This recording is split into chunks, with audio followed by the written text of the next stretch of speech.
Here's the big challenge of life. You can have more than you've got because you can become more than you are. That's the challenge. And of course the other side of the coin reads, unless you change how you are, you'll always have what you got. I have found in my experience that income does not far exceed personal development. Now sometimes income takes a lucky jump, but sure enough, unless you grow out where it is, it'll usually come back where you are. Life has strange ways. If somebody hands you $1 million, best you become a millionaire quickly, so you get to keep the money. Otherwise, sure enough, it'll disappear. Somebody once said, if you took all the money in the world, divided it up equally among everybody, it would soon all be back in the same pockets. Incredible. Success is something you attract, not something you pursue. Success is looking for a good place to stay. So instead of going after it, you work on yourself. Personal development. See, the major question to ask on the job is not what are you getting. The major question to ask on the job is what are you becoming? See, the big question is not what am I getting paid here. The big question is what am I becoming here? Because true happiness is not contained in what you get.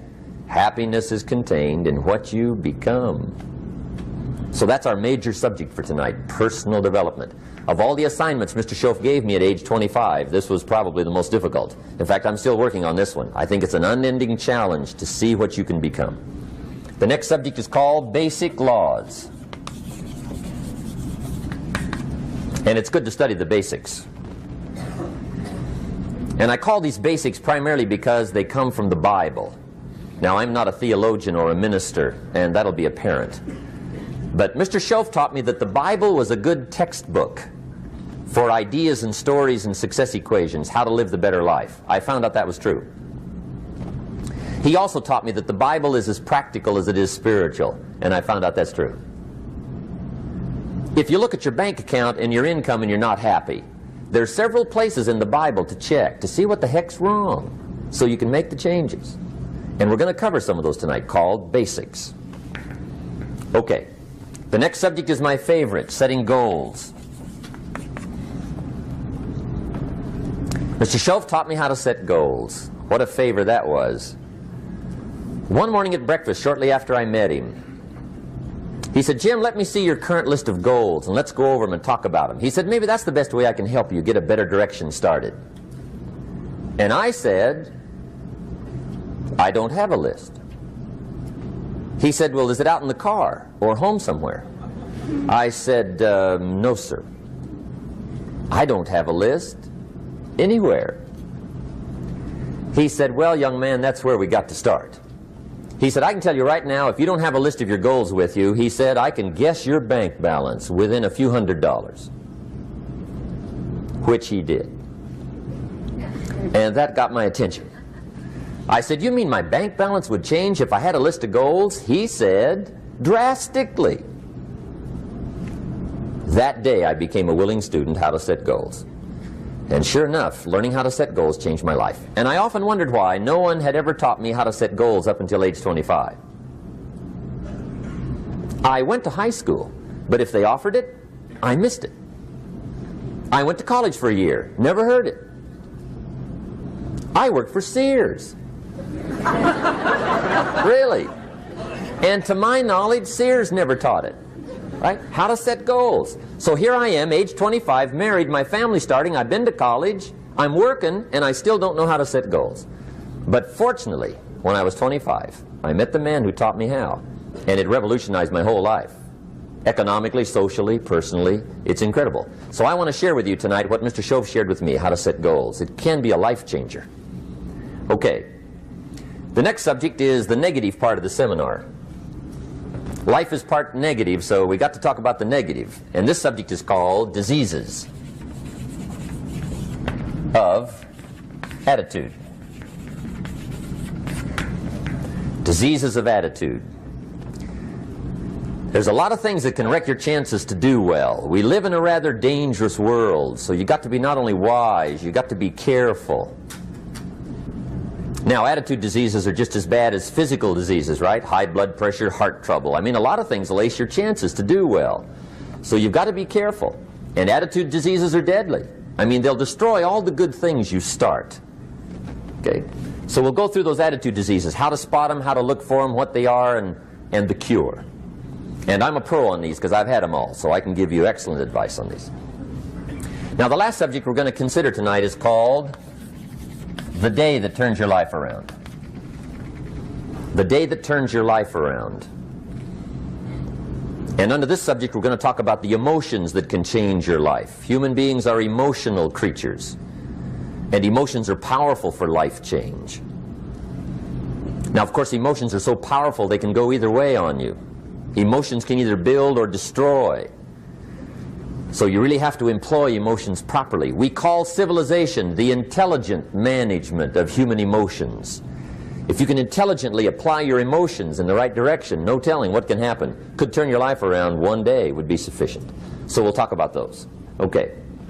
Now that's a lot to cover in one evening, but we'll keep at it here and see if we can't get it all done. I'd like to have you now jot down the theme of the seminar. Every seminar should have a theme, I guess. We've got one. It's on some of our literature if you happen to notice it, but if you didn't, for your notes, here it is. The theme of the seminar goes like this: the major key to your better future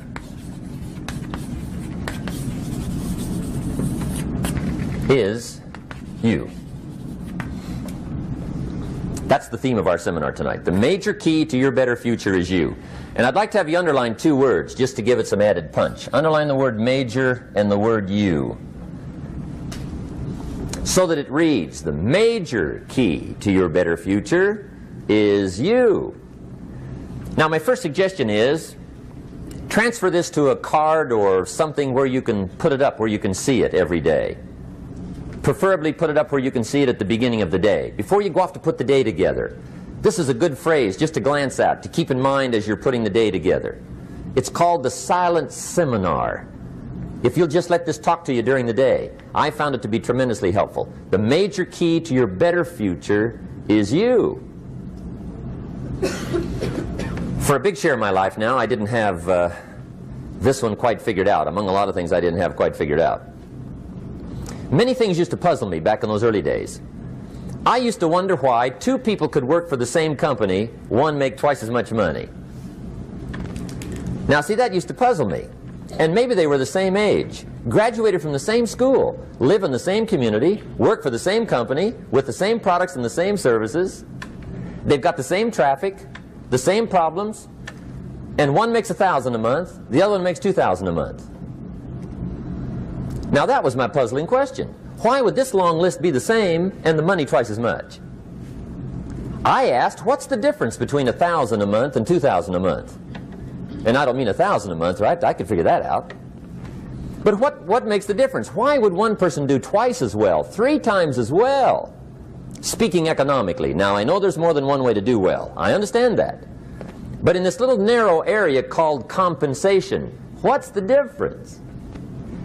Well, back then, with my faulty thinking, I'm trying to reason it out. I thought, well, maybe time makes some of the difference, right? Some people do better because they have more time. I used to say, Harold ought to be able to do well. He's got a lot of time. If I had all of Harold's time, I could do well. Now, that's got to be dumb, right? Number one, you can't get somebody else's time. A guy says to me one time, he says, you know, if I had some extra time, I could make some extra money. I said, then forget it. There isn't any extra time. Hey, when the clock strikes 12 midnight, that about wraps it up, right? I mean, you can look around the gongs there for a little more, but it's over. You say to the guy, what are you doing? He says, I'm looking for extra time. See, they'll come and take you away, right? There isn't any more time. Now, if you can't get more time, which you can't, what could you get more of that would make a difference in economic results? And here's the key word. Make it a part of your notes. We're going to consider it tonight. The word is value. And I have a little phrase for your notes. Value makes the difference in results. Value makes the difference. You can't get more time, but you can create more value. Now here's the first lesson of economics. Everybody should learn it from the time they're old enough to understand what a dollar means. How to earn one, how to get one, how to keep one, what to do with it. First lesson of economics. We primarily get paid for value. That's lesson one. Bringing value to the marketplace, that's how you get paid. You don't get paid for the time. I know it takes time to bring value to the marketplace, but you get paid for the value, not the time. Now, since that's true, here's one of the key questions of the evening. Is it possible to become twice as valuable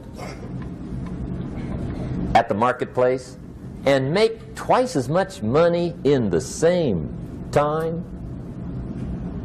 Could you become 3 times as valuable? Make 3 times as much money in the same time? Is that possible? The answer is yes, if. And it's always if, right? Life is known as the big if. Harry Truman once said, life is iffy.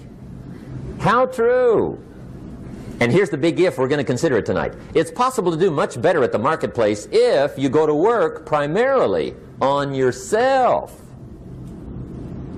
And that's the theme of our seminar tonight. Learning to work primarily on yourself. People have asked me for the last 24 years, how do you develop an above average income? And the answer is, become an above average person. Develop an above average handshake. Some people want to be successful, they don't even work on their handshake. As easy as that would be to start on. They let it slide, they don't understand. Develop an above average smile. Develop an above average excitement. Develop an above average interest in other people. Develop an above average intensity to win. See, that'll change everything. Probably one of the most frustrating experiences in life is looking for an above average job with above average pay without becoming an above average person. It's called frustration.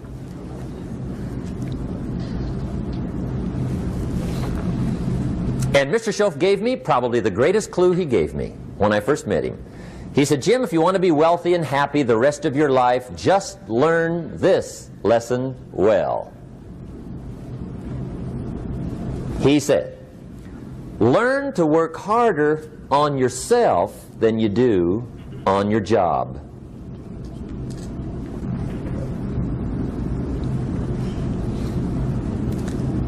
Then Mr. Schoaf gave me probably one of the most important clues among so many things he taught me, but this was in those early days. Mr. Schoaf was very kind, but he was also very abrupt. And he had these interesting questions to ask. I'm giving him a little rundown one day on how things hadn't worked out for me. He said, Mr. Rohn, I've got the answer for you if you will listen carefully. And listen carefully I did that day and for the next 5 years. If somebody's wealthy and happy, you gotta listen. He said, Jim, I've only known you a short time.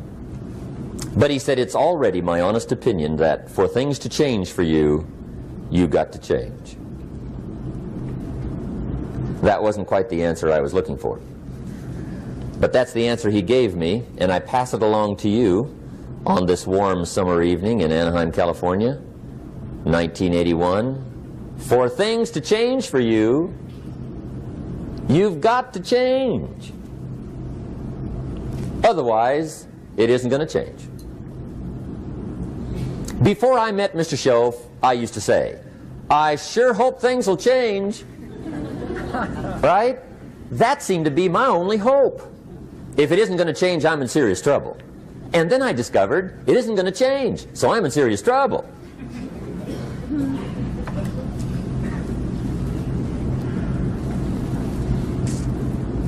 See, I can tell you what the 80s are going to be like. You have dropped into the right place. I did a seminar one time for Standard Oil executives and management in Honolulu. And we're having a conference one day on this big conference table. And one of them said to me, Mr. Rohn, you know some fairly important people halfway around the world. What do you think the 80s are going to be like? I said, gentlemen, I do know the right people. I can tell you. So they all listened very carefully. And I said, gentlemen, based on my wide experience, I can really honestly say to you, in my opinion, in the 80s, it's going to be about like it's always been. Aren't you glad you came? That's inside. I don't pass that around just everywhere. Now, of course, I said that to make a point, but I also said it because it's accurate. It's going to be about like it's always been. It isn't going to change. The tide comes in, and then what? It goes out. For 6,500 years that we know of, recorded history, and probably long before that. So it is not going to change. It gets light, and then what? It turns dark. 6,500 years. See, it's not likely to change. And we're not to be startled by that. And if the sun goes down, the guy says, what's happened, what's happened? It means he hasn't been here long, I guess, right? It always goes down about this time. The guy says, well, I don't like that arrangement. Well, you got to talk to somebody besides me, right? It gets light, then it turns dark. In rotation, the next season after fall is what? Winter. Pray tell, how often does winter follow fall? Every year regularly for the last 6,500 that we know of. See, it is not going to change. Now, some winters are long, and some are short, and some are hard, and some are easy, but they always come right after falls. It isn't going to change. Sometimes you can figure it out, sometimes there's no way to figure it out. Sometimes it goes well, sometimes it gets in a knot. Sometimes it sails along, sometimes it gets in reverse. See, that's not going to change. The last 6,000 years reads like this: opportunity mixed with difficulty. That's how it reads. It isn't going to change. The man says, well, if it isn't going to change, how will my life ever change? Answer, when you change. And whether I'm talking to high school kids or business executives, my message is always the same. And it goes like this: the only way it gets better for you is when you get better.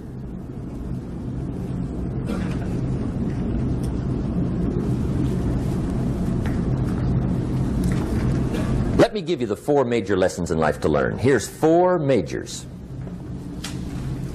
It's good to study the majors. In our weekend seminar we teach. Some people don't do well because they major in minor things. You've got to be on the lookout. At the end of every week, end of every month, you've got to check, make sure you're not spending major time on minor things. We go through that whole series. Majors and minors. Now, let me give you 2 phrases before we get to the 4 majors. This will set it up and you'll see where I'm going. 2 key phrases for your notes. Here's the first one.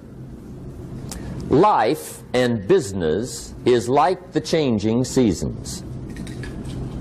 That's the first phrase. Life and business is like the changing seasons. One of the best ways to describe life, it's like the seasons. Frank Sinatra sings, life is like the seasons. Now here's the second phrase. Very important. You cannot change the seasons, but you can change yourself. You can't change the seasons, but you can change yourself. And see, that's how life gets better for you, not by chance, but by change. Now, here's the 4 major lessons in life to learn. I've got my first book finished. Came out a couple of weeks ago. This is in it. The 4 major lessons in life to learn. Here they are. Number 1, learn how to handle the winters. That's lesson 1. They come right after falls with regularity. Some are long and some are short and some are hard and some are easy, but they keep coming. You must learn to handle the nights. They come right after days. You must learn to handle difficulty. It comes right after opportunity. You must learn to handle recessions. They always follow progressions. For the last 6,000. See, it isn't going to change. The lesson you must learn is how to handle it. And there's all kinds of winters, right? The winter when you can't figure it out. The winter when it all goes smash. The winter when it turns belly up. The winter when it won't work, when you've run out of money and you've got a broken heart. See, those are winter times. There's all kinds. Economic winters, social winters, personal winters. When your heart is smashed in 1,000 pieces and the nights are unusually long, your prayers seem to go no higher than your head. It's wintertime. Barbra Streisand sings, "It used to be so natural to talk about forever, but used to be's don't count anymore. They just lay on the floor till we sweep them away. You don't sing me love songs, and you don't say you need me, and you don't bring me flowers anymore." A song of winter. But see, the disappointments come. Those are normal. That's part of life. But the question is, how do you handle it? How do you handle the coming winters and the disappointments and the down times? Well, you can't get rid of January by tearing it off the calendar. But here's what you can do. You can get stronger, you can get wiser, and you can get better. The winters won't change, but you can. And that's how life changes for you. See, before I understood, when it was winter, I used to wish it was summer. I didn't understand. When it was hard, I used to wish it was easy. I didn't know. And then Mr. Schoaf gave me a part of his very unique philosophy when he said, "Don't wish it was easier, wish you were better." See, that triggered my whole life change. Don't wish for less problems, wish for more skills. Don't wish for less challenge, wish for more wisdom. That's the key. So that's lesson one, learn how to handle the winters. Here's lesson two, learn how to take advantage of the spring. That's the second one. Spring is called opportunity. And spring follows winter. What a great place for it. If you were going to put it somewhere, that'd be the place to put it, right after winter. And pray tell, how often does spring follow winter? Every year with regularity, 6,000. You can almost count on it. See, opportunity always comes. Days follow nights. Isn't that terrific? Opportunity follows difficulty. But here's what you must learn to do. Underline these two words in that key phrase. Take advantage. Underline those two. You must learn to take advantage of the spring. See, just because spring rolls around is no sign you're going to look good come fall. You got to do something with it. In fact, you have to get good at one of two things in life. Planting in the spring or begging in the fall. Or get somebody to do it for you. See, those are about the only alternatives. Now here's what else you must do. Take advantage of the springs quickly, because there's only a few. Just a handful of springs have been handed to each of us. They don't come forever. Life is fairly brief. So you got to read every book you can get your hands on what to do with your springs while they're here. And take advantage, they soon run out. The Beatles wrote, "Life is so short." And for John Lennon, it was extra short. But life is brief. Elton John sings, "She lived her life like a candle in the wind." It's brief. So whatever you're going to do with your life, you got to get at it. Don't just let the springs pass. Here's the third major lesson in life to learn. Learn how to protect your crops all summer. You got to take care of what you start. Sure enough, as soon as you've planted your garden in the spring, the busy bugs and the noxious weeds are out to take it. And here's the next bit of truth. They will take it unless you prevent it. And that's the third major skill to learn. You've got to learn to prevent the intruder from taking all the good you start. It's one of the challenges. Here's two key phrases under number 3. First one, all good will be attacked on this planet. Maybe not the next one we get to, but on this one, all good will be attacked. Every garden will be invaded. Not to think so is naive. And here's the second phrase. All values must be defended. Political values, social values, community values, family values, marriage values, friendship values, business values. Every garden must be tended all summer. Third major lesson. Now here's number 4. Fourth major lesson in life to learn. Learn how to reap in the fall without complaint. Learn to reap come harvest time without complaint. Take full responsibility for what happens to you. It's one of the highest forms of human maturity, accepting full responsibility. It's the day you know you've passed from childhood to adulthood, the day you accept full responsibility. And another note, learn to reap in the fall without apology. Without apology if you do well, and without complaint if you don't. That's maturity. I used to have that long list of reasons why I wasn't doing well. To explain. You got to explain, right? Otherwise you're going to look bad. I used to have this funny list called Reasons for Not Looking Good.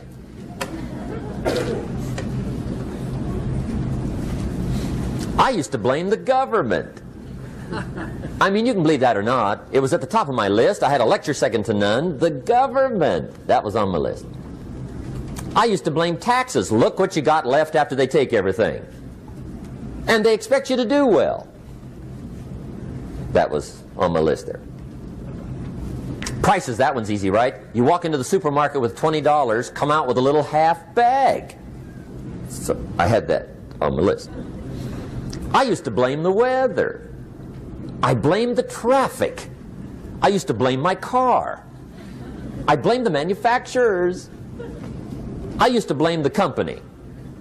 I blamed company policy. I used to blame the training program. I blame my negative relatives. They were always putting me down. I blame my cynical neighbors. They're just selfish, looking out for themselves. Won't loan you money? They were on my list.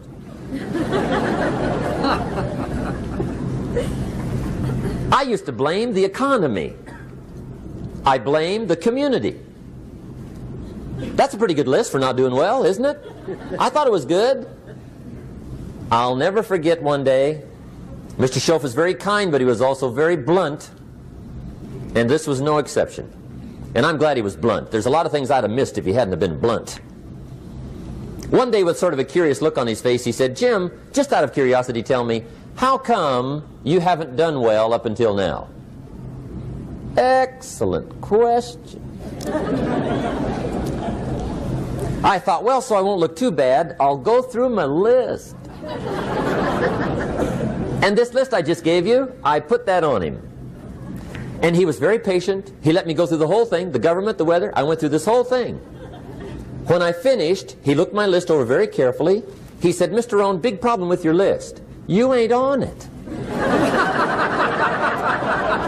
How brilliant.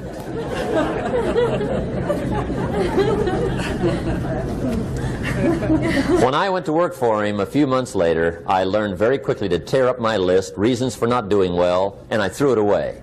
And I got me a fresh piece of paper. And I put one word on it. Me. There's a Black Heritage spiritual that says, "It's not my mother nor my father, nor my brother nor my sister, but it's me, O Lord, standing in the need of prayer." See, I used to blame everything outside. And then let me give you a little philosophy that helped turn my life around. For your notes, here it is. It's not what happens that determines the quality or the quantity of your life. It's not what happens. And the reason is because what happens happens to about everybody. No different. The sun went down on all of us last night. A common event, a happening. And I found out that the same things can happen to two different people. One gets rich and one stays poor. Why is that? It's because it's not what happens, but rather it's what you do that changes everything. So that's a key phrase. It's not what happens, it's what you do. What happens is about the same. You might put that in parentheses here. Same. What people do, that's what's different. Anything can happen, right? Everything can happen. I've heard all the stories. I've been one of the stories. Hey, we could all tell stories all night long, right? Happenings. Anything can happen. Have you heard of Murphy's Laws? Anybody here heard of Murphy's Laws? Okay, most of you have. Murph had these laws. One of them was, if anything can go wrong, it will. That's one of Murphy's Laws. He was not one of the great positive speakers of the day. But anyway, it's still true though, right? Anything can go wrong, everything can go wrong. For sure. I've fallen out of the sky so many times. Once to the tune of a couple of million. Devastating. Took me a while to survive that one. Now, it wasn't all that much, but it was all I had. Right? I mean, that's when it's much, right? When it's all you got. If you got 3, 2 go, you got 1 left, you ain't looking that bad. But when it all goes. Has anybody been there when it all went? Anybody? Come on, the rest of you liars. Go ahead. Hey, we've all been there, right? When it all went. Of course, it used to be a long time ago, right? When you ran out of money, got to 0, you were all through. Heck, now you can whistle right on by 0, right? I mean, they will bury you. That's what they will do.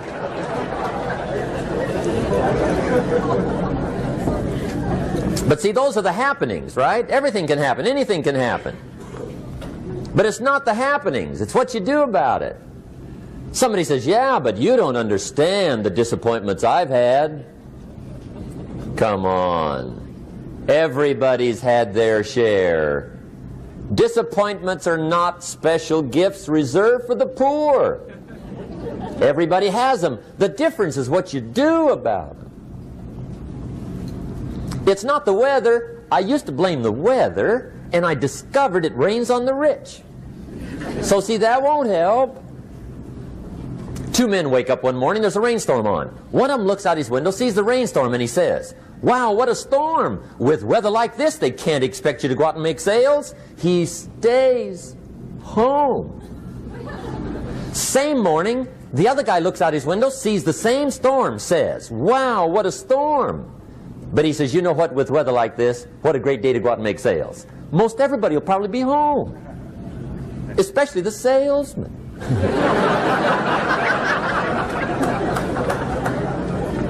See, that's the difference in how your life works out. It's not what happens, it's what you do. So here's one of the key questions of the evening. Starting tomorrow, what are you going to do that'll make a change in your life's direction? Good question. What are you going to do starting tomorrow that'll make a difference? Now see, if you don't do something starting tomorrow that'll make a difference, guess what? It's gonna be the same. And see, that way you can guess what the next 5 years are going to be like. Look at the last 5. Because the next 5 are going to be like the last 5 unless you, major key, tomorrow, change it all. Or change a little, or change something, or don't change. It's choice time. You can do whatever you want. But it's nice to know any day you wish you can change your whole life. What can you do starting tomorrow that'll make a difference? Good question. What can you do with economic chaos, massive disappointment? What can you do with a broken heart? What can you do when it won't work? Good question. So if I had a word with you tonight, one-on-one, Just you and me. I think my personal advice to you would be, this year, 1981, reach down inside of you and come up with some more of those remarkable human gifts. They're there, waiting to be utilized. And then change anything for you you want to change. And I challenge you to do that because you can change. If you don't like how it is for you, change it. If it doesn't suit you, change it. If it doesn't please you, change it. If it isn't enough, change it. And I challenge you to do that because you can change. See, you don't ever have to be the same again after tonight, only by choice. If you don't like your present address, change it. You're not a tree.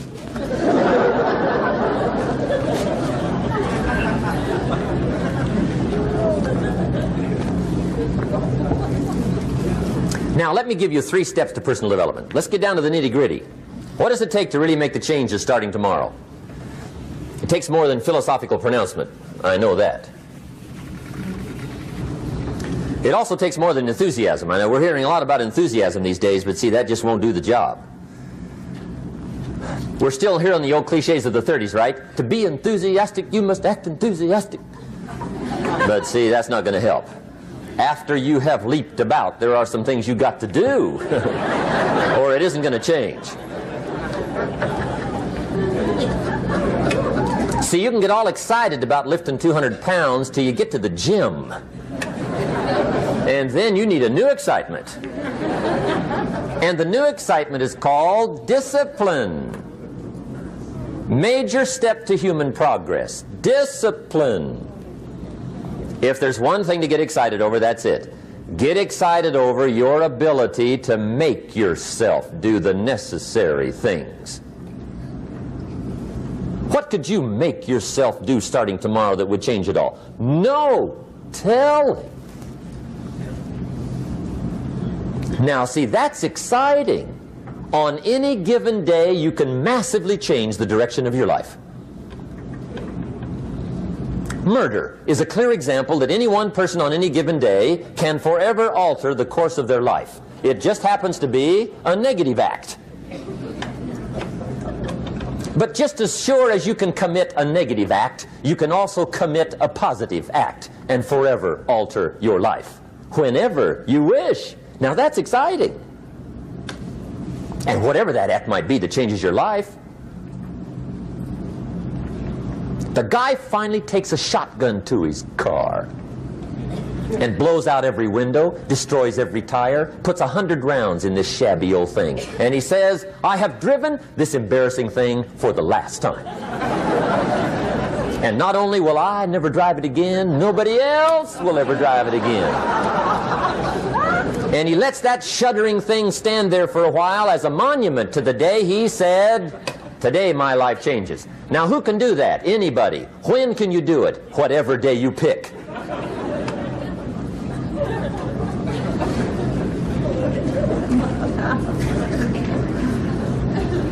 Now here's the key to discipline.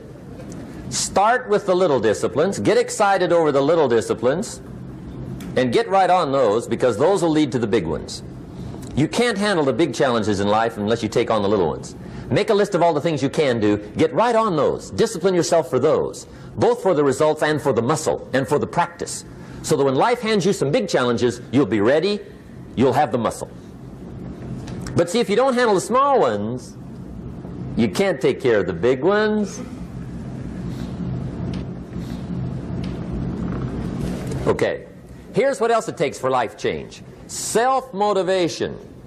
Key phrase, self-motivation. I don't know why we call it self-motivation. It's really the only kind there is. You've got to motivate yourself. Because I found out you can't change people. They can change themselves, but you can't change them. Lord knows some I've tried. But see, it won't work. People have to change themselves.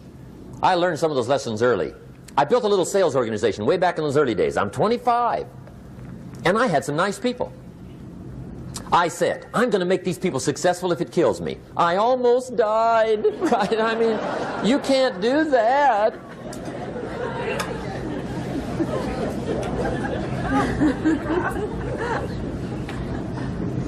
See, I've discovered this. Good people are not trained, they're found. You find good people. You don't make them good, you find them good. Training really is for the purpose of finding good people. You don't need much instruction for a good person. Too much training probably means you got the wrong people.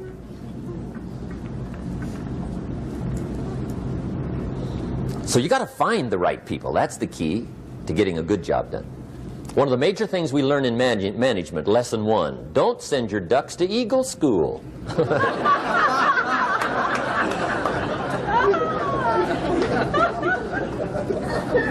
Because it won't help. I mean, I'm telling you, it won't help, no matter how good your school is.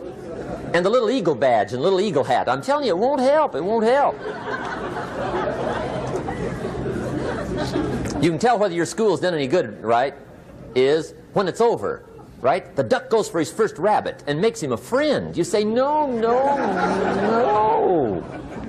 no. Anyway, so it takes self-motivation to really alter your life. And you don't want to give self-motivation away to somebody else and make it somebody else motivating you. The guy says, boy, if somebody just come by and turn me on. What if they don't show up? Right? See, you got to have a better plan for your life. Okay.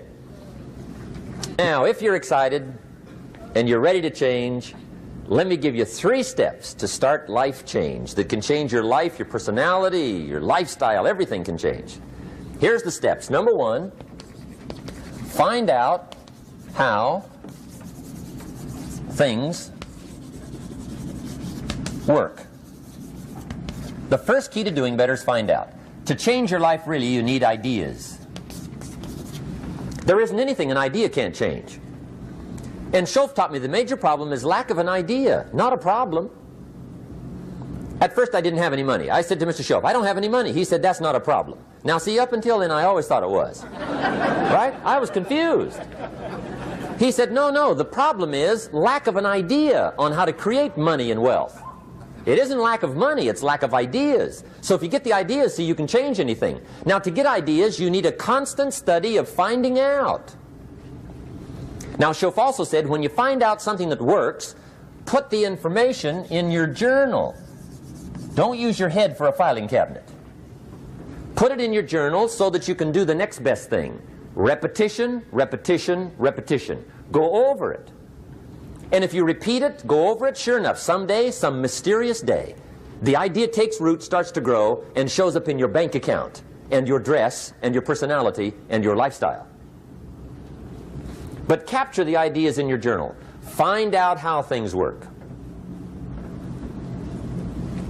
Schoff gave me this word for my life change. He said, study. Great word. If you wish to be successful, study success. If you wish to be happy, study happiness. If you wish to be wealthy, study wealth. Don't leave it to chance. Make it a study. Some people just go through the day with their fingers crossed. See, that won't do it. You've got to study the things that can change your economic, social, spiritual, personal life. Now here's a qualifying phrase. And we'll have several of these qualifying phrases throughout the seminar. Here's the first one. You may not be able to do all you find out. I understand that. You may not be able to do all you find out, but you should find out all you can do. See, you don't want to wind up at the end of your life and discover that you've lived only 1/10 of it. And the other 9/10 went down the drain. Not for lack of opportunity, for lack of information. So that's number 1, find out how things work. Now here's the best human virtue for finding out, curiosity. Make a note of that. Curiosity. Be curious. You might add a word to it that'll help. Childish curiosity.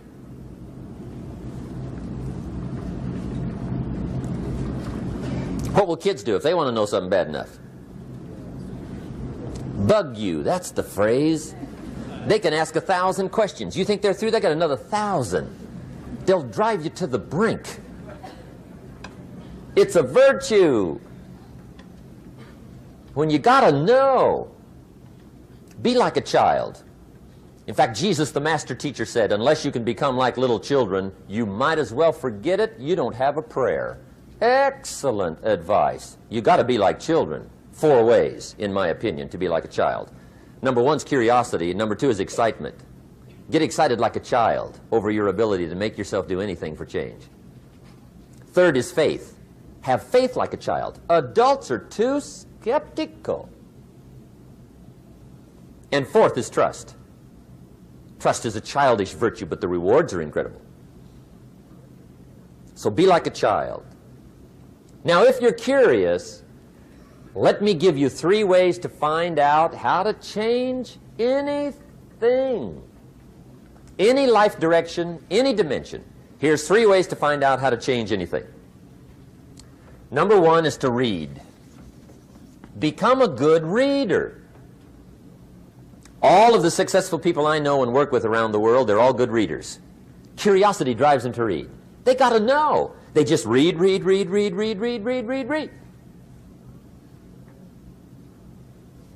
Become a good reader. Now, that's my opinion. Listen to the other lecturers and listen to me and make up your own mind. Don't be a follower. Be a student. Okay? I say, really, for life change, you got to read. One way to learn is from your own experiences, but another way to learn is from other people's experiences. See, one book might save you 5 years if you read it. Did you know there's books on how to be stronger, more decisive? Be a speaker, be a leader, have a better effect on other people, develop your personality. Did you know there's books on that? And people don't read them? How would you explain that? And they can read. Did you know that hundreds of successful people have written their stories in books and they wrote down how they did it and people don't read it? How would you explain that? The guy's busy, I guess. You know, you get tied up. The guy says, well, yeah, you work where I work. By the time you struggle home, it's late. You got to eat a bite of supper, watch a little TV, get to bed. You can't sit up half the night reading. And the guy's behind on his car payment. Good worker, hard worker, sincere. But you got to be better than sincere and work hard. Otherwise, at the end of your life, you'll wind up cold, stony broke. You got to be better than a good worker. You got to be a good reader. The whole world is governed by laws. The universe, in fact. Laws. We call it the law of electricity. We call it the law of gravity. There's mathematical laws. There's physical laws. Speed and velocity laws. Agricultural laws. There's all kinds of laws. Now that we find ourselves on the spinning planet, you just have to learn what I call the setup. Learn the setup. Life's setup. Now, we didn't set it up, but we're here, so you got to learn it. And we should learn the setup for 2 basic reasons. Number 1, to keep from getting hurt. It's one of the major reasons for learning, so you won't get hurt. See, economically, socially, personally, you can get hurt just not knowing. Ignorance is not bliss. Ignorance is poverty. Ignorance is tragedy. You got to know, or you're going to get hurt. It's good to know not to walk out the 10-story window. That's excellent information. Now, what if a guy didn't know and he walks out? Now he's dead at the bottom. Somebody says, well, the poor guy didn't know. You got to know, or you're going to get hurt. Okay. Now, here's a parenthesis. You don't have to like the setup. I don't ask you to like how it is. That's not what's important. But it is important to learn how it is. Okay? So you don't have to like it, but you should learn it. That's what I tell the kids, right? Make sure you get the information. What you think about it, that's up to you. What you're going to do with it, that'll soon be up to you. But make sure you get it. See, there's nothing worse than being stupid. Nothing. I mean, being broke is bad, but being stupid is awful. And what's really bad is being broken stupid, right? That's about the end of the world. I mean, there isn't anything much worse than that. Unless you're sick. Sick, broken, stupid. I mean, that is it, right? There's nowhere else to go. So make sure you get the information. It's key. You don't have to like it, but learn it. If this big monstrous thing lifts up in the sky, hangs there for a little while, cuts loose, comes crashing down, boom, shakes the ground for 5 miles. And then this big monstrous thing lifts back up in the sky, hangs there for a little while, cuts loose again, comes crashing down, boom, shakes the ground for 5 miles. It just keeps doing that, this big monstrous thing, lifting up and then crashing down, boom. Now, you might come along one day and say, that's got to be a stupid arrangement, which is okay. You're entitled to your opinion. But the first thing you should learn to do is get out from under it, right? That's number one. You might have a great moral argument. You might want to shake your finger at the sky, but do it from over there, right, so you don't get smashed. It's called your basic smart. So number one, learn so you won't get hurt, whether you like it or not. Learn. Now here's the second reason for learning, the setup, to benefit. It's called the plus of life. And that's what life is, right? Both minus and plus. The minus is tragedy, heartache, misery, failure, unhappiness. But life is also happiness, prosperity, good feelings. So here's the key. Learn to get on the good side of the way things work.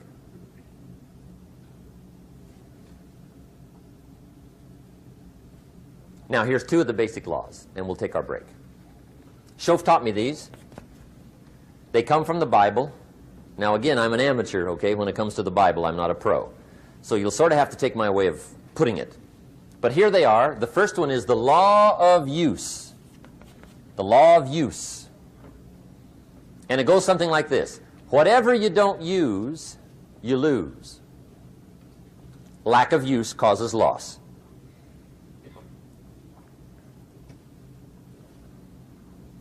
On this planet, maybe not the next one, but on this one, if you tie your arm to your body, leave it there long enough, you'll never use it again. It's over for the arm. Now, it may not be over, but it's over for the arm. The only way to keep the use of this arm is what? Keep using it. If you quit, you lose automatically. They don't bring it up for a vote. You lose automatically when you quit. Now, the same thing that goes for your arm goes for your brain, mentality. The same thing goes for all the human virtues. Ambition, unused, declines. Strong feelings, unused, diminish. It doesn't grow, it diminishes. Faith, unused, decreases. It's a law. Vitality unused diminishes. Energy unused decreases. The guy says, well, I'm going to save up my energy. You can't do that. That's like trying to save today, put it on the end of the year. See, you can't do that. They'll come take you away. If you don't use today, what? It's lost. The guy says, well, I'll work twice as hard tomorrow to make up for it. See, that's foolish. You could have done that anyway. Today unused is lost. A talent unused is lost. An ability unused is lost. So here's one of the key expressions of the evening. Take a new inventory of yourself. Starting tomorrow, new project. Take a new inventory.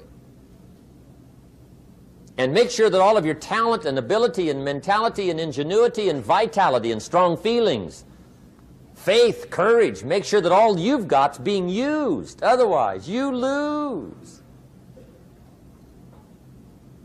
Now, one of the best illustrations of the law of use is a Bible story called the Parable of the Talents.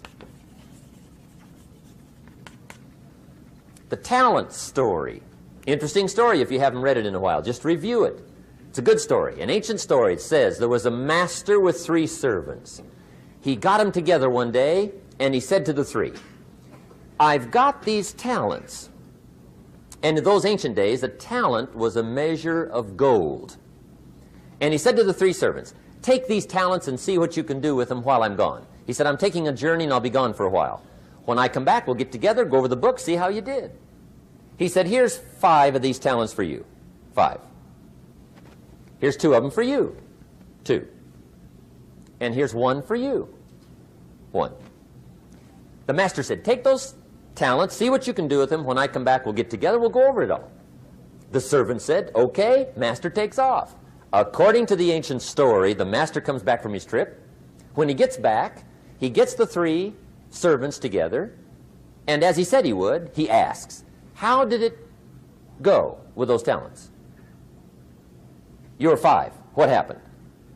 That servant said, well, I took the 5 talents you gave me, and I put them to work. A little shaky at first, but he said things finally got rolling. And he said, I poured it on. And he said, my talents grew to 7, 8, 9, 10.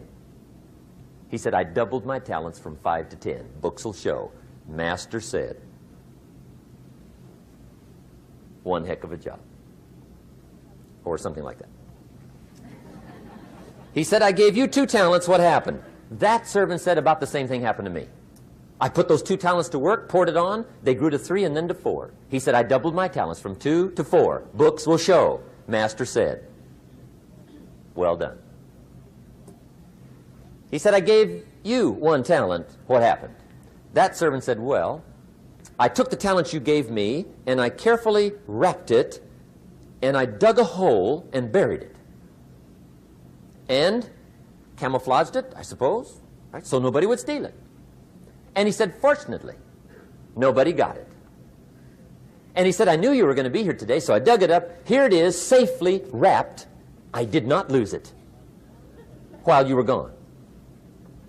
According to the ancient story, the master said, take that talent away from him and give it to the man that's got 10. Now you might say, well, I don't like that arrangement.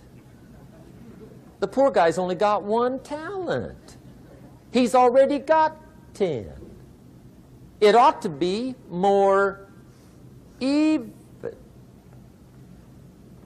Remember, I didn't ask you to like it. But this one I would ask you to learn, because it simply means whatever you do not employ, you forfeit. It's a law. So learn well the law of use. Now here's the second one, and we're going to take our break. Second law from the Bible.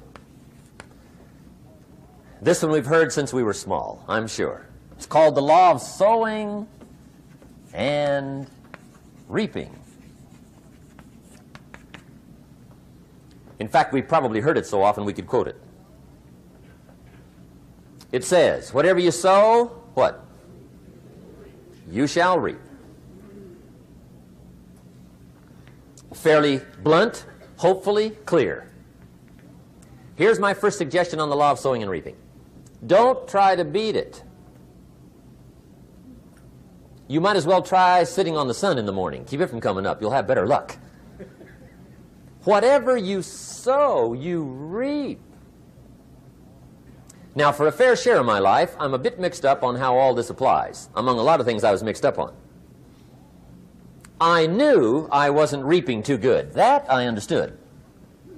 My problem was I was confused about what was causing it. Remember me with the funny list? I thought those are the reasons why it isn't working out well. And then Mr. Schoaf gave me the clue that helped me figure it all out. He said, Mr. Rohn, I have another answer for you. There's another way to quote this law that'll show you where the problem is so you can go to work on it right away. All you need to know is where the problem is. Then you can go to work on it. So he quoted me the law another way, and I found out what my problem was. Here's the way you quote the law. Whatever you reap is what you've sown. Now I knew what my problem was. Whatever you reap is what you've sown. If you don't like the crop, who do you look up? Answer, whoever planted it. And where do you find who planted your crop? Answer, in the mirror. What I finally learned to do come fall was to go to the mirror. That's where you go. And if necessary, you say, a few skinny carrots? I got to be unimpressed. Where were you last spring? Asleep. Didn't you read the books? Did you break your hoe? Let me give you 7 key points to the law of sowing and reaping. Let's tick right down through the list of 7, and it'll be break time. 7 points to sowing and reaping. Here's part of the philosophy that really helped me to make some changes in life direction. Number 1, the law of sowing and reaping is negative. That's number 1, which simply means if you sow bad, you reap bad. Now, this is kind of 3rd grade, but it doesn't hurt to go over the basics. If you plant thistle seeds, you don't get pumpkins. Honest, no use looking for pumpkins. John says, how come no pumpkins? Come on, John. The law's negative. That's how come. Now, here's number 2. The law's positive, which simply means if you sow good, you reap good. If you plant pumpkin seeds, you don't get thistles. Not from pumpkin seeds. Mother Nature won't pull tricks on you over in the corner snickering and pushing new thistles and you planting pumpkin seeds. She won't do that. You will get pumpkins from pumpkin seeds, and the reason is because the law is positive. Now, here's number 3. I got excited when I found out the full dimension of this.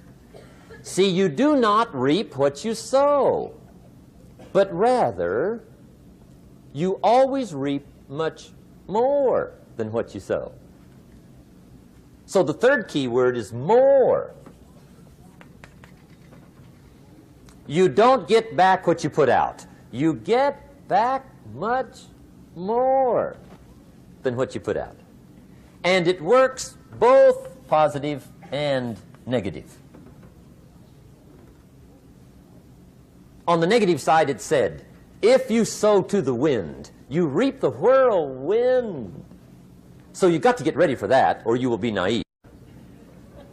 See, anybody can, whether you will or not. See, that's the question. And here's a good question to ask. We are all buying somebody's plan. The question is, whose? Who's got you talked into doing what you're doing? Who's got you talked into your present plan? See, 10 years from now, you will surely arrive. The question is, where? But see, anybody, if you want to, can go searching for a good plan, pick it, and start working it. And sure enough, as the time passes, as it surely will 5 years from now, 10 years from now, then you'll be winding up wearing what you want to wear, driving what you want to drive, living where you want to live, become what you want to become. But now's the time to fix the next 10 years. And who can? Anybody. Here's number 6. The 6th key to sowing and reaping. This is leveling with you now, as we promised to do. There's one thing better than the truth, and that's the whole truth. And here's part of the whole truth of the law of sowing and reaping. Number 6 is, you could lose. There are times when you just lose, no matter what you do. It's that kind of planet. You reap what you sow, yes, but...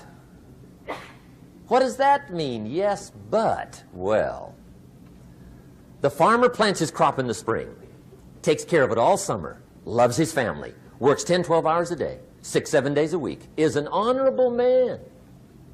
Come fall, he's got a beautiful crop, and he deserves every bit of it.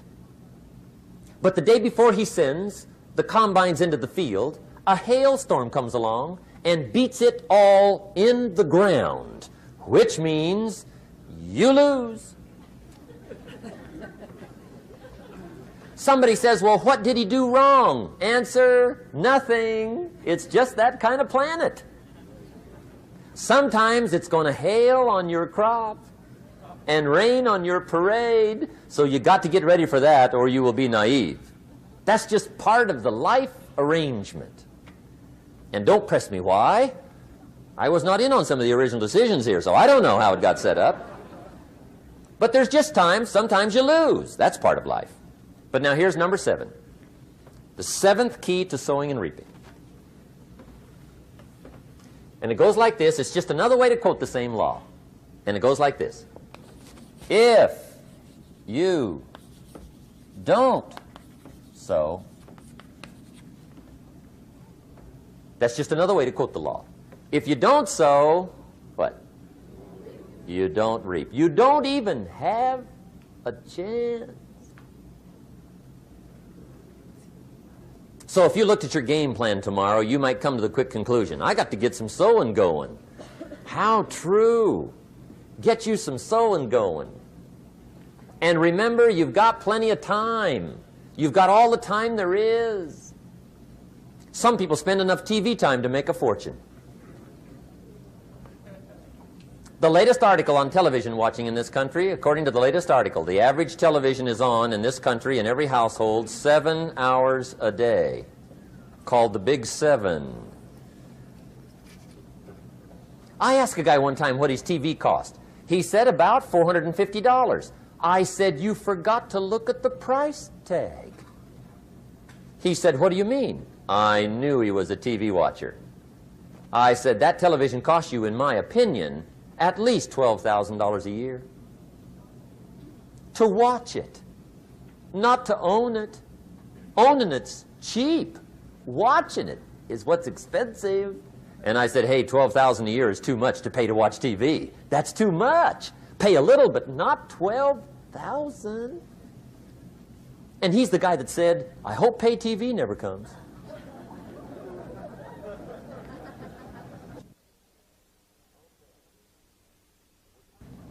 Okay. We're trying to cover an awful lot tonight. I realize that. But my time schedule is such that we just have to sort of give it all to you and let you sort the rest out. I wish we had plenty of time for questions and answers and that whole thing, but our time is just limited. But we are trying to go through an awful lot. I realize that. But looks like everybody's getting it.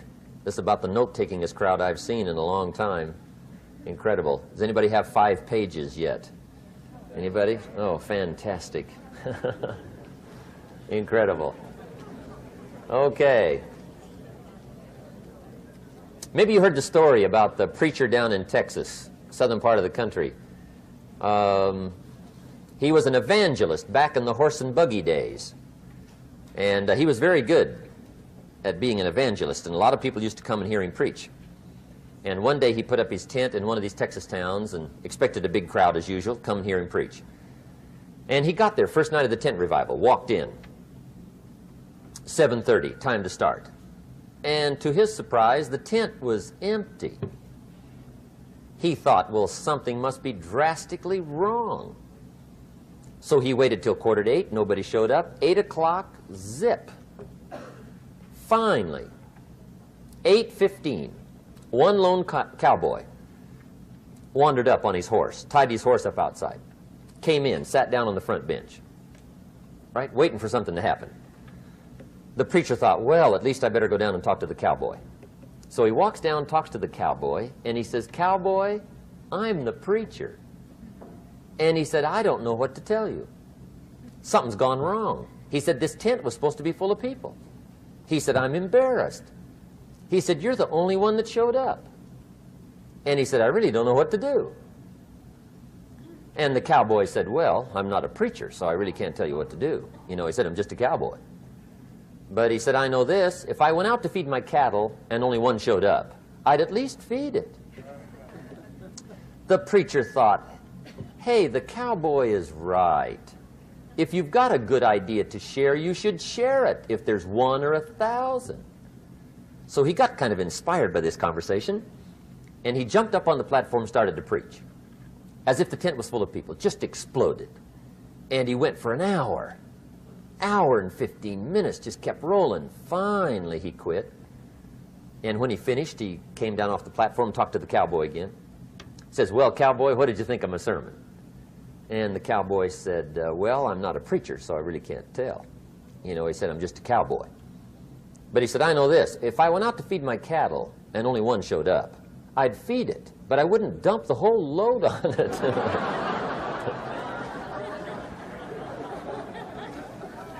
So anyway, if it seems like we're dumping the whole load tonight, I guess we are. But gosh, everybody's doing well. I'm having a good time.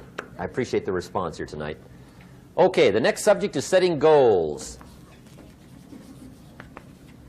Let me show you what turned my life every way but loose. Mr. Schoaf dropped this idea on me, changed me completely. Setting goals. Here's what can easily happen if you don't set goals. It's easy to let life deteriorate into making a living instead of designing a life. And we all have a choice. Make a living or design a life.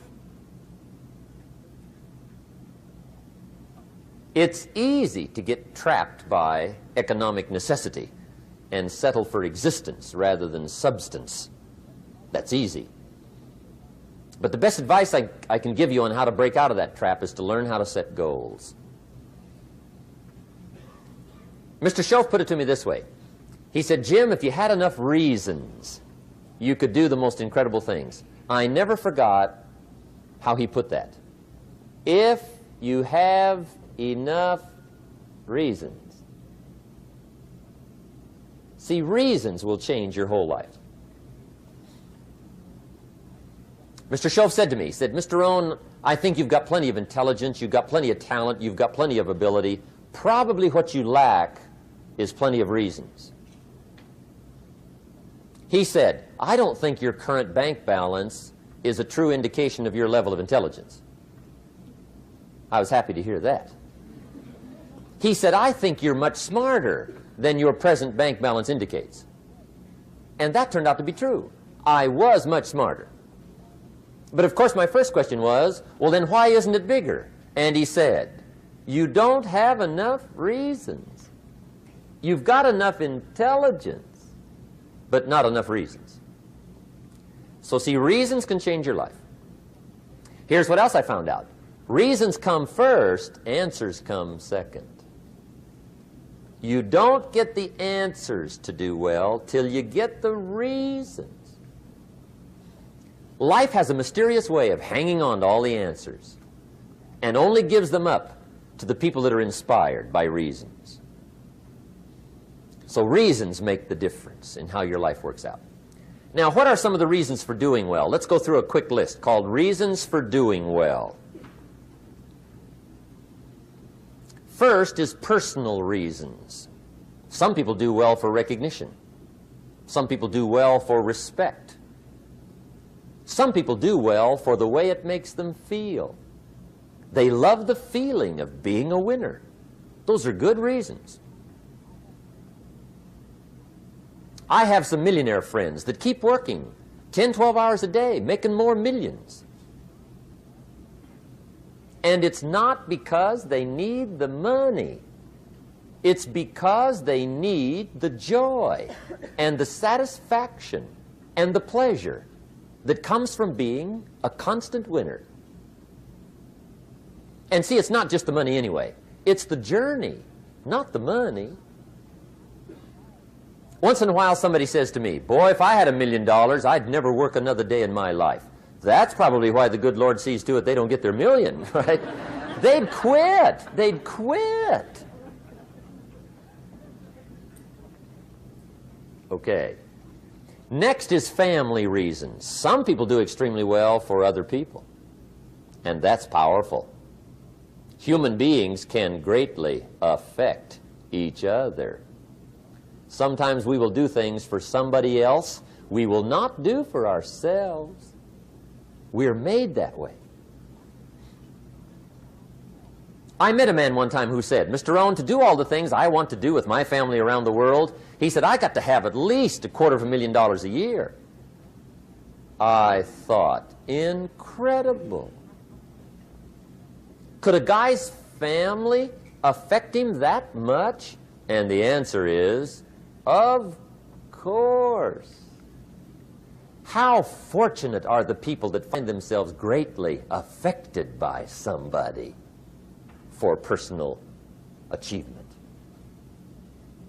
And we are affected. The writer of a recent song said, "If not for you, the winter would hold no spring, couldn't hear a robin sing. I just wouldn't have a clue if not for you." So we can be affected.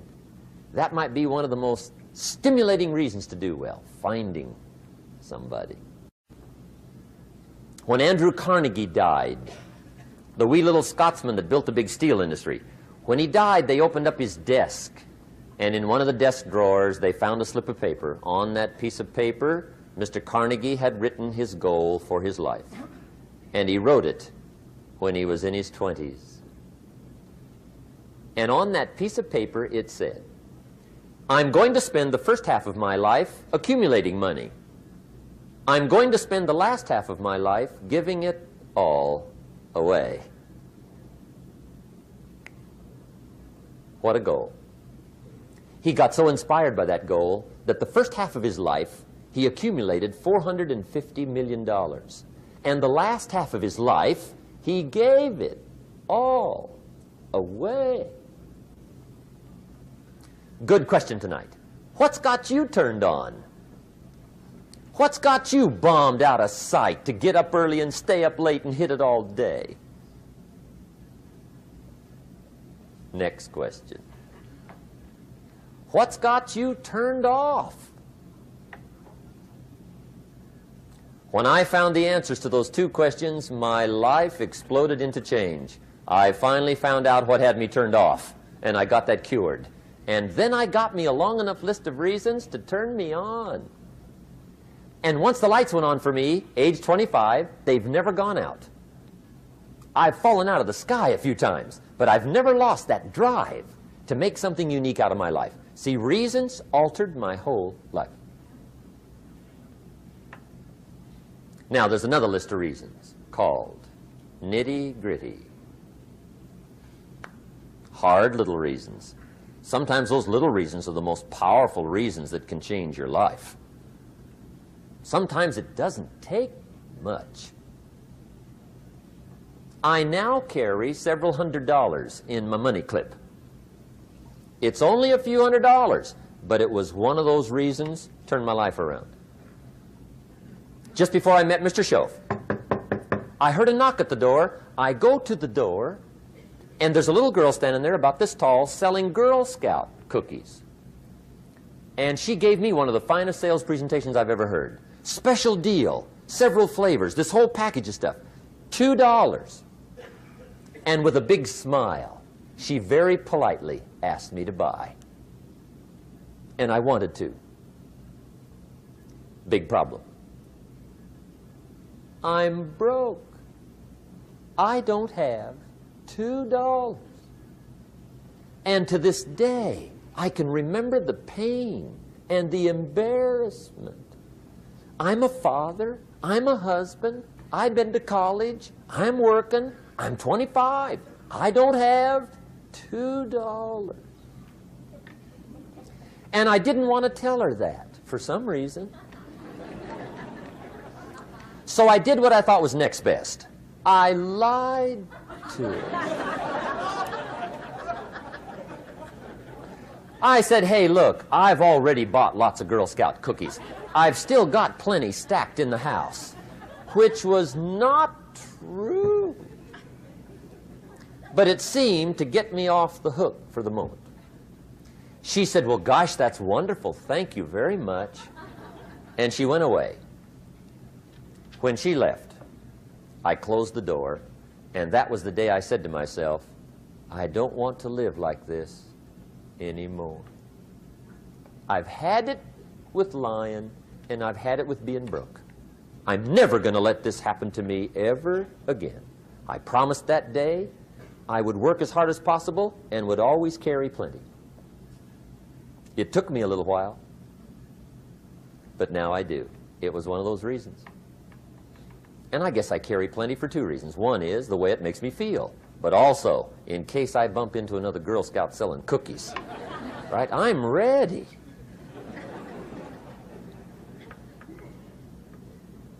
I walked out of the Bank of America one time up in Saratoga, California, where I used to live. Two little girls selling candy right outside the bank. Good place. Some girls' organization they're working for, right? I come walking out of the bank. This first little girl walks up to me. She said, "Mister, would you like to buy some candy?" I said, "I probably would." "What kind is it?" She said, "It's almond roca." I said, "My gosh, that's my favorite." She said, "Wonderful." I said, "How much is it?" She said, "It's just $2. I thought, incredible. I said, "How many boxes of that candy have you got?" She said, 5. And her little friend was standing there. She was selling candy too. I said, "How many boxes have you got?"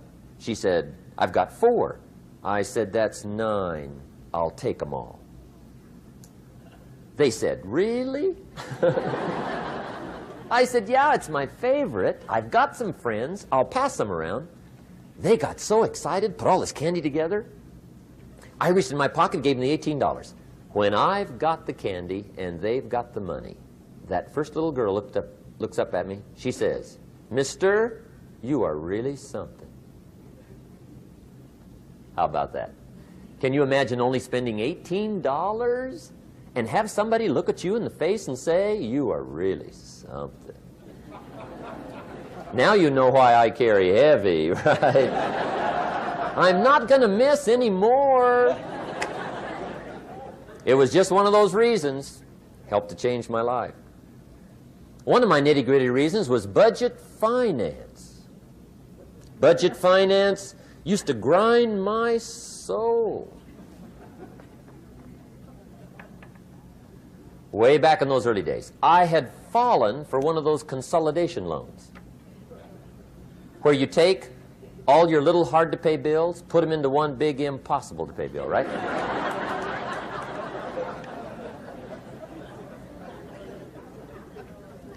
I would get 4 or 5 payments behind. This one guy used to call me day and night. I don't think they're allowed to do that anymore. Harassed me. Threatened to run me in front of the judge. Threatened to ruin my credit. Threatened to embarrass my family. One day he said, "We're going to come get your car, drag it rear end up down the street in front of your neighbors." The guy even called me a flake. And back in those days, I'm broke, I'm pitiful, there's nothing I can do about it. But I never forgot how the guy treated me. And when I met Mr. Schoaf and I got my life straightened out and the money started to flow, that was one of my first projects, budget finance. I poured it on day and night. I finally put all the money together I owed him, which was considerable. I picked a day for the payoff. And when the payoff day came, I put the money in small bills in a big briefcase. And I walked into the budget finance office on Wilshire Boulevard in Los Angeles. The guy who harassed me so often, his desk was about 3 back. I walked right up to his desk, startled him. He wondered what I was doing there. It was the first time I'd been there since I'd borrowed the money, right? Without saying a word, I opened up this briefcase, dumped this pile of money all over his desk. I said, "Count it. It's all there. I will never be back." And I turned around and stormed out. Now, that might not be noble, but if you haven't tried it, you've got to one time.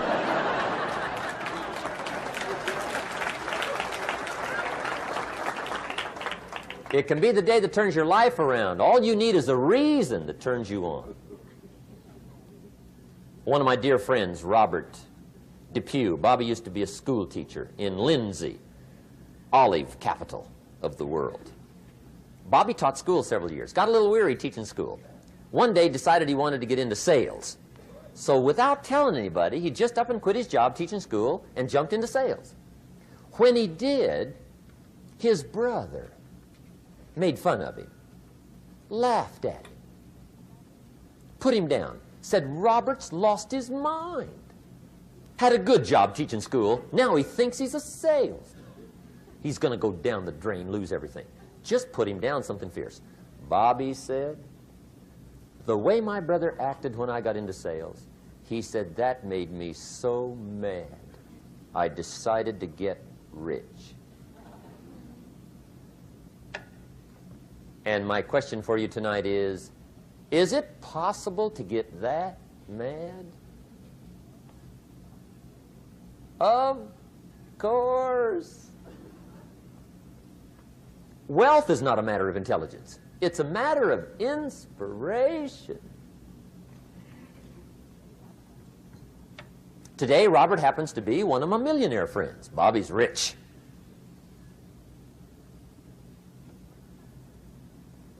Frank Sinatra said one time, the best revenge is massive success.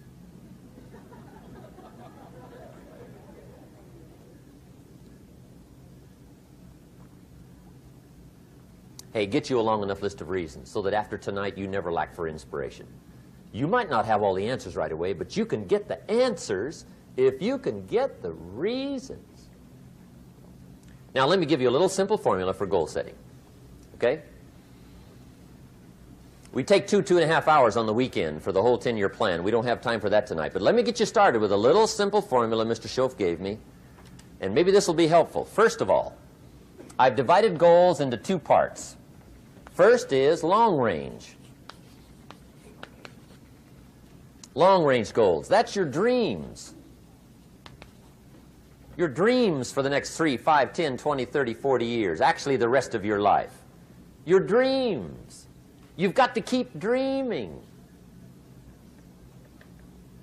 Ronald Reagan, president, said to the joint session of Congress a few weeks ago, the Republic is a dream. And if we don't keep dreaming, we will lose the Republic.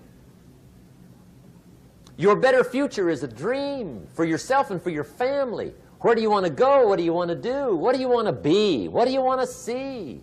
You've got to dream dreams. There's a Bible phrase that says, without dreams and visions, people perish.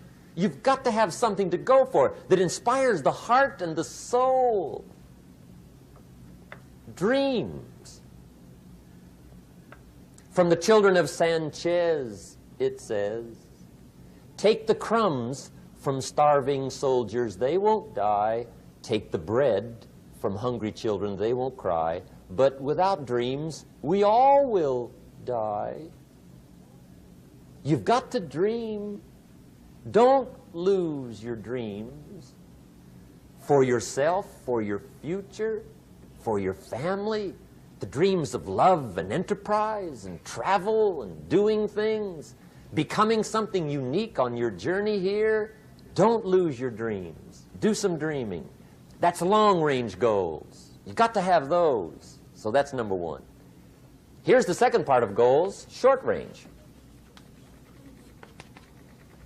Short-range goals. That's your goals for tomorrow, this week, this month, this year, the immediate future. We call these confidence builders. Because if you set up something short-range, go for it, get it, latch onto it, work hard, accomplish it. That starts building your strong feelings to go for your dreams. Now, I've divided goals into 3 categories. Here they are. Number 1 is economic. That's your goals for money, income, business, profits, production. Economics. Make sure you've got your economics well planned. Economics plays a major role in everybody's life. Economics is major, which means it ought to be meticulously well planned for tomorrow, this week, this month, this year, long range. What if you asked somebody tomorrow if you could see their meticulously well-planned list of economic goals? What would they probably say? They say, you some kind of a nut? You must be weird. Hey, I found out what success is. Success is doing what the failures won't do. Make sure you've got your economics well planned. It'll put you in the top 5%. One of the key little subjects we talk about on the weekend is the 7 fundamentals for wealth and happiness. And that's one of them, well-planned economics. It's a fundamental if you want to do well. Join the top 5%. Anybody in this room can join the top 5%, if you will. Okay. Now here's the second category of goals, things. Make a list of the things you want. And on my list of things, now I put everything. Little things as well as major things. Doesn't matter how small it is, it goes on my list. I used to just put major things, cars, homes. I don't do that anymore. I now load my list with everything. Everything. And the reason is, part of the fun of having a list is checking it off. That's it. Boy, at the end of the day, if you can go, got it, got it, got it, got it, got it, got it, whatever it is, right? You get into the habit. So load up your list, the things you want. Now, when you check off something major,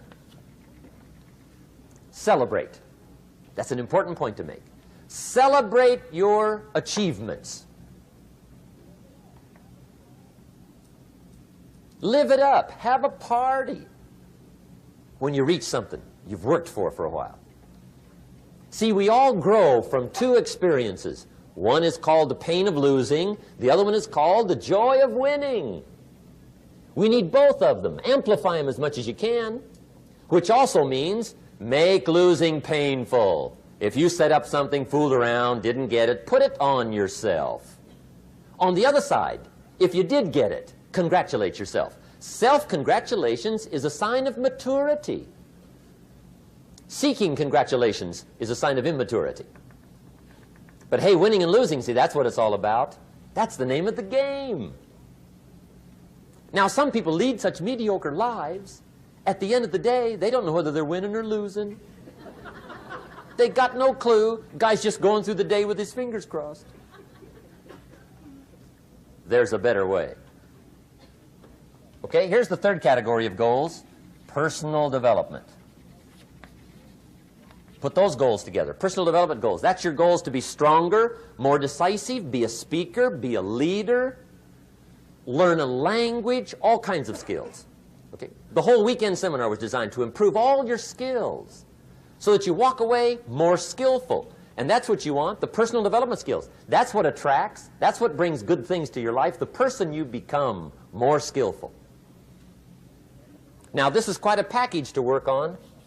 Economics, things, personal development. For tomorrow, this week, this month, this year, long range. Okay? That'll get you started. Now, here's the simple formula for setting goals. It goes like this. A, work on your goals. That's step one. Work on them. And I put the word work there deliberately. Setting goals is plain hard work. I don't want to kid you. We haven't come here tonight to kid each other. It's work. I know it's work. That's why a lot of people just let it slide. It's work. Many people work hard on their job, but they don't work hard on their future. They just let that slide. And the work involved is making plans. I know most people don't. I understand that. But don't let that be you. Guy says, well, yeah, you work where I work, but the time you struggle home, it's late. You've got to eat a bite of supper, watch a little TV, get to bed. You can't sit up half the night. Plan, plan, plan. And the guy's behind. Good worker, hard worker, sincere. But you've got to be better than sincere, working hard. You've got to be better than a good worker. You've got to be a good planner. Somebody once wisely said, the people who fail to plan are planning to fail. Well said. So work on your goals. Here's step 2. Write your goals down. That's so important. I teach my staff around the world, put your goals in your journal. Because one of the major people you want to study is yourself. Say, here's the list of goals I put together 3 weeks ago. Here's the list of goals I put together 2 years ago. Here's some of the changes I made, rearrangement of my priorities. I scratched these off. I put these on. I've gotten these. Study your accomplishments. Study what your desires are. Put them on paper. Write them down. Here's another reason for writing your goals down. It shows you're serious about doing better. And to do better, you got to get serious. You don't have to be grim, but you must be serious. Everybody hopes things will get better. Everybody hopes. Poor people hope. That ought to tell you something. It means the future does not get better by hope. It gets better by plan. I used to have the affliction called passive hope. It's an affliction. It's bad. Probably what's even worse than that is happy hope. Now that is really bad. That's bad. Happy hope.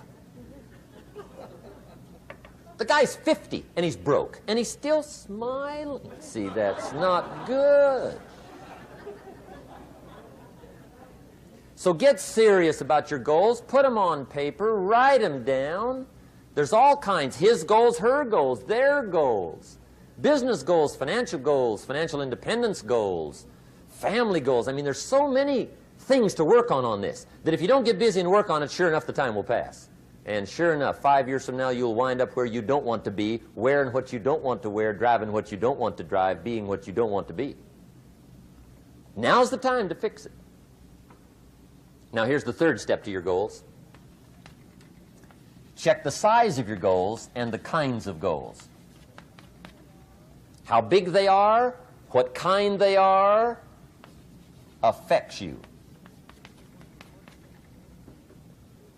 And here's one of the important phrases of the evening. Your goals are affecting you, whatever they are. Your goals affect your handshake. Your goals affect your attitude, personality. Your goals affect the way you walk, the way you talk, the way you dress. All day long, we're being affected by our goals. Now, some people have goals, but they have such lousy goals. The effect is bad. I asked a guy one time, what are your goals for this month? The guy said, look, if I could just scrape up enough money to pay these lousy bills. That was his goal. I'm not saying it isn't a goal. It's a goal, but it's such a lousy goal, the effect is bad.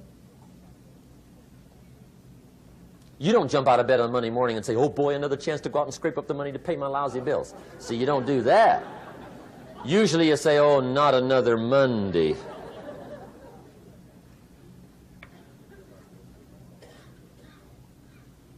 And some people have so given up on life, they have joined the thank God it's Friday club. How sad. Surely those are the same people, when life is over for them, will say, thank God it's over. Let me give you a Bible philosophy that teaches how to get whatever you want. That's the title of the next set of notes. How to get whatever you want. From the Bible. Now again, I'm an amateur when it comes to the Bible. I'm not a pro. But this I can quote, and I think that'll be sufficient. How to get whatever you want. Here's what it says if you're ready. It says, ask,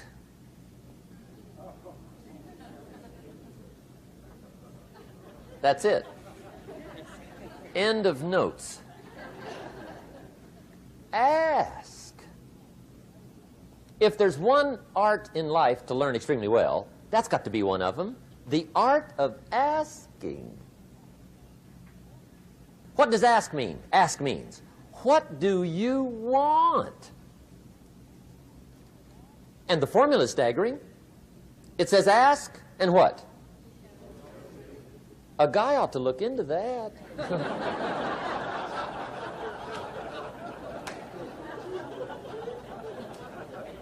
He says, yeah, but you work where I work, by the time you struggle home, it's late. You got to eat a bite of supper, watch a little TV, get to bed. You can't sit up half the night, ask. And the guys be, See, you've got to be better than a good worker. You've got to be a good asker. Now, let me give you 3 key points on asking and receiving. This can do it. Number 1, asking is the beginning of receiving. Asking starts a unique process, mental and emotional. I don't even know how it works. All I know is it works. It's like pushing a button and all this machinery starts working. I don't know how. It just works. There's a lot of things you don't need to know how. Just work them. Some people are always studying the roots. Others are picking the fruit. I mean, it depends on what end of it you want in on. Asking is the beginning of receiving, so start the process. Here's number 2. Receiving is not the problem. Receiving is automatic. Now, if that's true, receiving is not the problem, what's the problem? Failure to ask might be one of your major problems. I don't know. Check it out. The guy says, oh, now I see it. I got up last year and hit it every day, but there's not a scrap of paper with my goals on it. Good worker, poor asker. So you got to change that. Here's number 3. Receiving is like the ocean. There's plenty, especially in California. It's like an ocean here.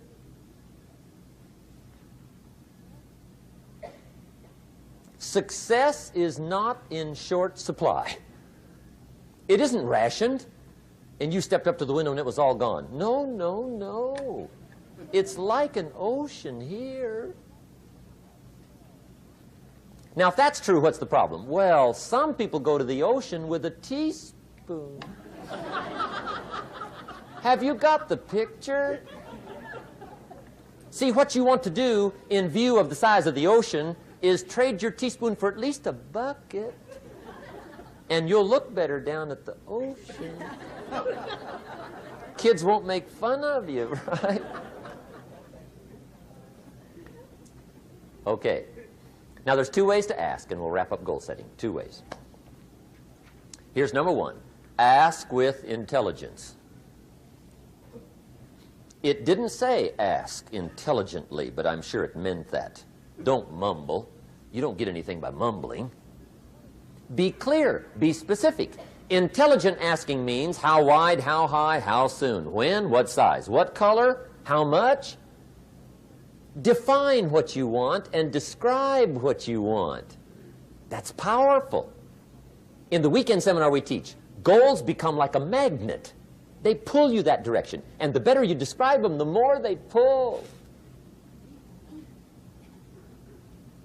So ask intelligently. Here's number 2. Ask with faith. That's the childish part of the equation. Believe you can get what you want like a child.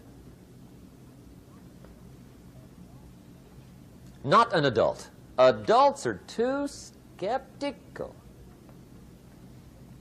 So the formula really reads, make plans like an adult and believe in them like a child. And the most incredible things will happen. Just try it for 90 days. Just try it. You can always go back to the old ways. Just try it. Just 90 days, 90 days. Now, here's the last qualifying phrase on goal setting, as we promised to qualify everything. And it simply goes like this. Remember, you won't get everything you want. And we've already studied the reason for that. Simply, sometimes it hails on your crop and rains on your parade. It's that kind of planet. So you won't get everything you want, but if you will work this goal-setting formula, you can get plenty for wealth and happiness. Okay, that's goal setting. We use it around the world. We recommend it. Now, maybe it won't work as well for you as it has for me. I don't know. Maybe not. But what if it did? You got to try. Okay. Here's the last subject, the day that turns your life around. Let me just quickly give you a list of 4 emotions that can change your life in one day. Emotions are powerful. Sometimes it doesn't take much to alter your whole life direction.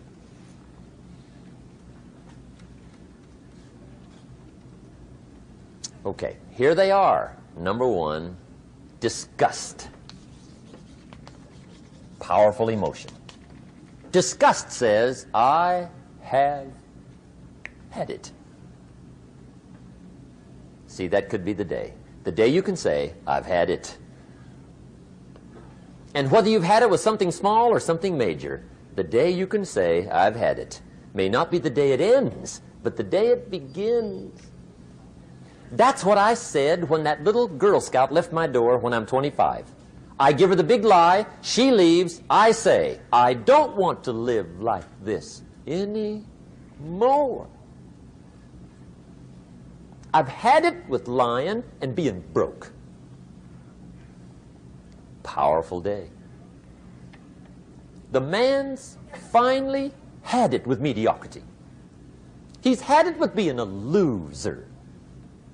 He's finally had it with those awful sick feelings inside, knowing his wife is at the grocery store looking at 2 cans of beans, one marked 37 cents, one marked 39 cents. And the guy sick inside knows his wife's going to buy the 37-cent can, and she doesn't even like the brand.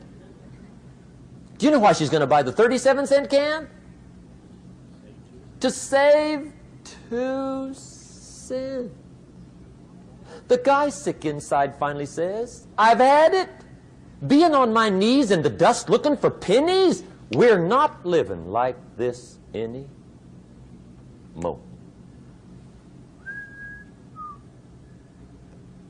Could be the day that turns your life around. The day you can say, I've had it.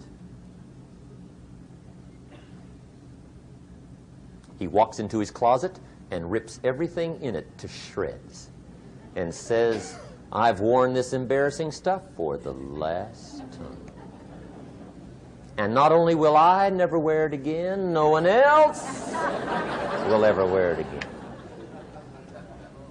Commit an act that says, I've had it. Powerful. Here's the next one, decision. And decision-making is powerful. And it's emotional. That's those knots in the pit of your stomach, right? Waking up in the middle of the night in a cold sweat, trying to decide. We sometimes call it inner civil war. What shall I do? Well, for progress, you must decide. The best advice I can give you came from a wealthy friend of mine who said, if it's easy, do it easy. If it's hard, do it hard. Just get it done. If you went home tonight and in the next few days cleaned up a whole list of decisions, that might furnish enough inspiration for the next 10 years. I found this out many times after you've decided. Getting on with it is easier than deciding. Sometimes decision is the toughest part. Here's the next emotion, desire, wanting to bad enough.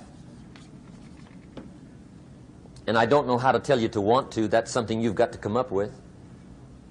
There's 2 things I know about desire. Number 1, it comes from inside, not outside. You don't send off for it. Number 2, I know desire can be triggered by something. Who knows what it might be? Sometimes desire waits and sleeps for something to happen. Maybe it's a book, maybe it's a song, maybe it's a sermon, maybe it's a lecture, a seminar, maybe it's the conversation of a friend, a happening, an event. Who knows? The best advice I can give you is what I give my staff. It goes like this: welcome every human experience. You never know which one is going to turn it all on. Even the bad experiences. Sometimes from the bitterest experience comes the greatest awakening. So let down the barriers, take down the walls. The same wall that keeps out disappointment keeps out happiness. Let life touch you. Don't let it kill you, but let it touch you. Here's the last one. This one's powerful. Resolve. Resolve says, I will. Two of the most powerful words in the language. I will. Benjamin Disraeli once said, nothing can resist a human will that will stake even its existence on the extent of its purpose. Shortly put, I'll do it or die. See, that's powerful. That could be the day that turns your life around. The world has a strange way of stepping aside when somebody says, I'll do it or die. The man says, I will climb the mountain. They've told me it's too high, it's too far, it's too rocky, it's too difficult, it's never been done before, but it's my mountain, I will climb it. Pretty soon you'll see me waving from the top. Or dead on the side, because I ain't coming back.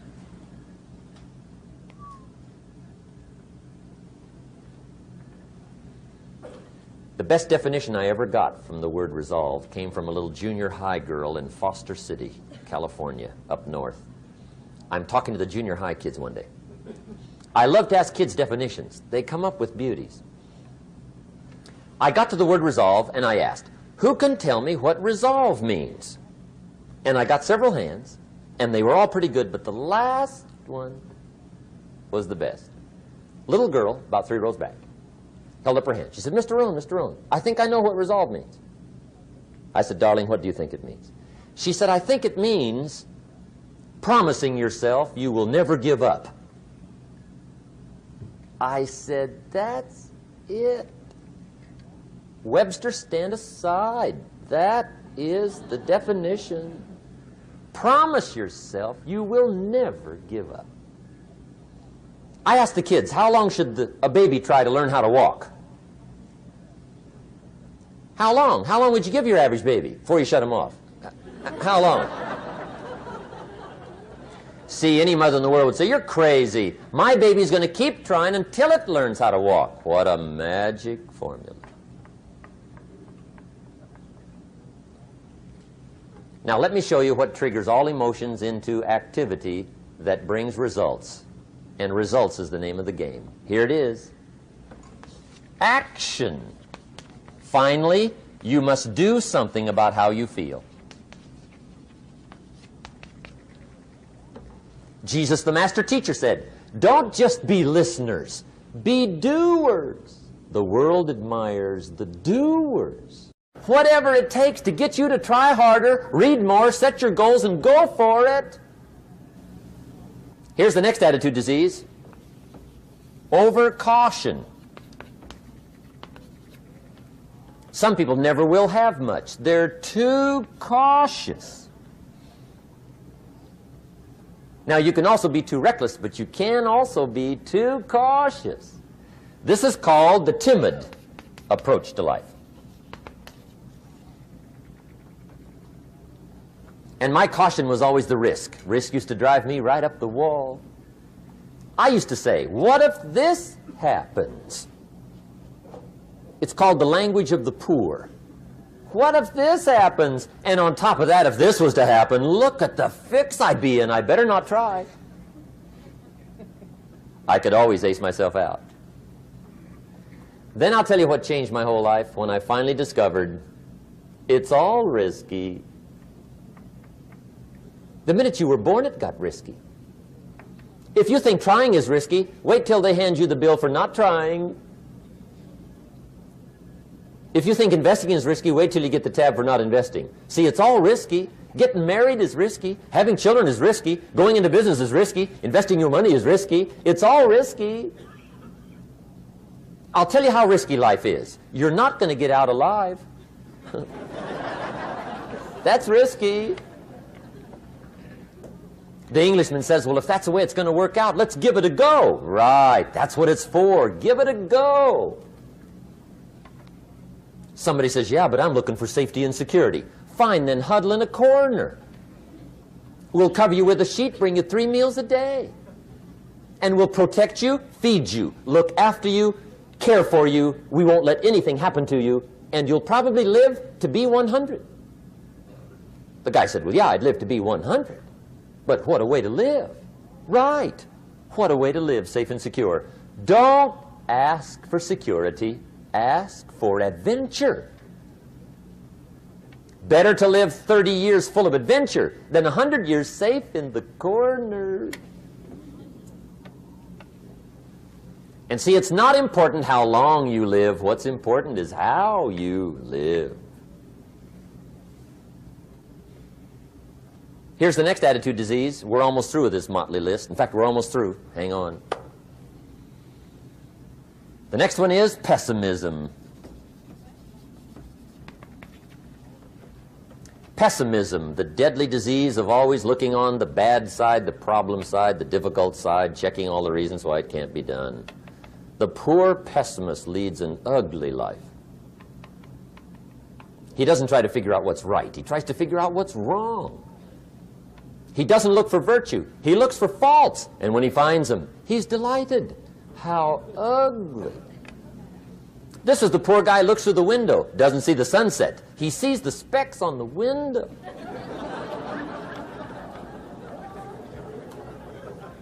And this is the poor guy, right, who rushes up, takes such leave of his senses. This guy rushes up and he says, I've got 5 good reasons why it won't work. He's so dumb he doesn't know. All he needs 1. He's got 5.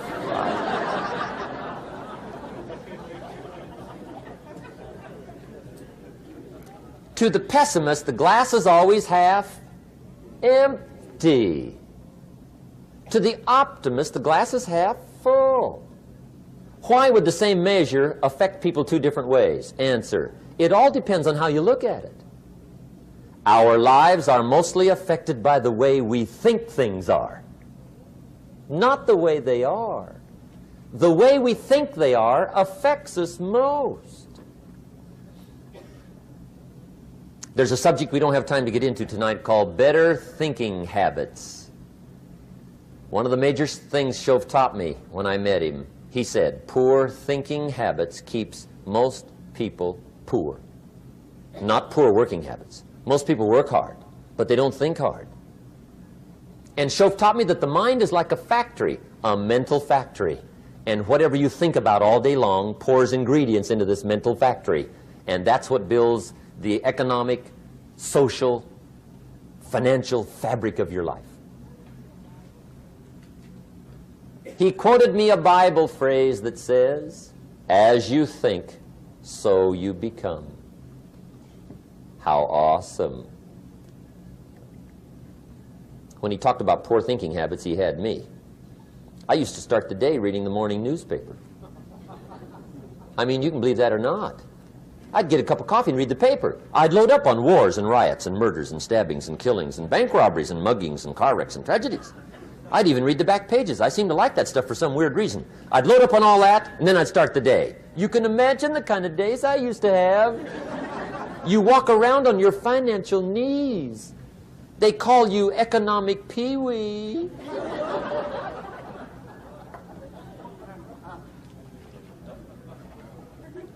The guy says, I want to be a great leader. Wonderful. The first thing we do is follow him to his house. When we get there, we walk in and check his library, number 1. Somebody says, well, why check his library? The reason is because what a man reads pours massive ingredients into his mental factory, and the fabric of his life is built from those ingredients.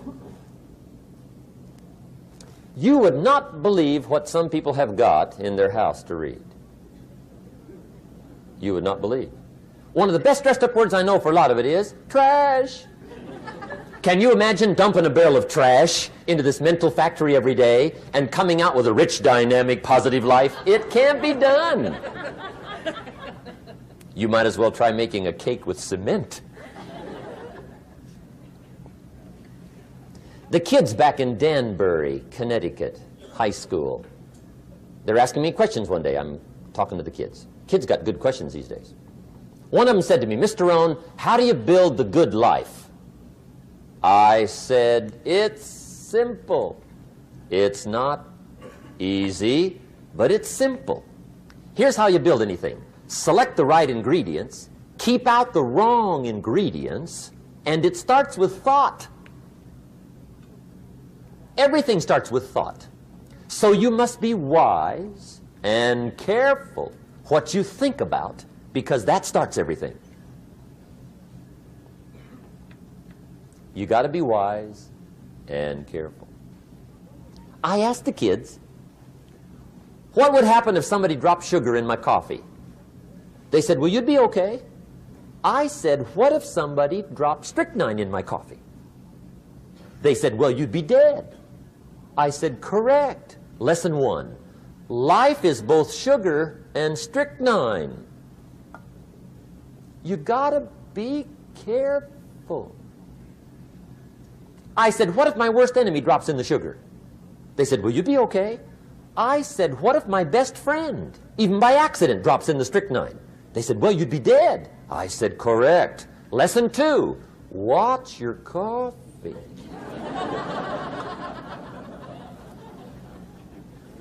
You got to be careful. See, it doesn't matter who hands you the bad stuff. It doesn't matter where you get the bad stuff. It'll still do its damage on your bank account, wherever you get it. Mr. Schoaf gave me one of the greatest phrases when I first met him, when he said, Jim, every day stand guard at the door of your mind. How important. Stand guard at the door of your mind. And you decide what goes into your mental factory. Don't let anybody just dump anything they want to in your mental factory, because you've got to live with the results. Okay, here's the last disease, and we're through with this list. In fact, we're almost through. Hang on. The last subject is very brief. The last disease, but this one is deadly. Engage in this one, indulge in it even slightly, and you might as well forget the future, because it's going to forget you. Complaining, crying, whining, griping, a Bible word called murmuring. See, that'll ace your future. Spend 5 minutes complaining, and you have wasted 5. And you may have begun what's known as economic cancer of the bone. Surely they will soon haul you off into a financial desert and there let you choke on the dust of your own regret. I hope I said that well, so you won't forget. It's a deadly disease. If you don't think it's bad, ask the children of Israel of Old Testament fame. Typical of us all, their story just happened to get in the book. Story says, children of Israel were slaves. God performed a series of dazzling miracles and got them out. And now they're heading for the promised land. Remember the story? Heading for the promised land. Tragedy of the story, they never got there. Reason. From day one, they started to complain. They griped about the water. They griped about the weather. They whined and cried and griped about the food. They griped about the leadership. They whined and cried because it was too far, too cold, too hot, too difficult, too miserable. I mean, they whined and cried for years. Finally, God said, I've had it, trip canceled. Or something like that. The story says they died in the desert, never got to the promised land. Which I think means 2 things. Indulge in this long enough, you get your future canceled. And I guess it also means even God himself can only take so much.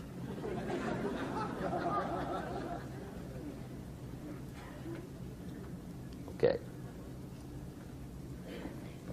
Just be on the lookout of the things that can destroy all the good you start. The war is on. And this evening, tomorrow, mentally, personally, socially, economically, you got to make sure you're winning the war. And this is part of it.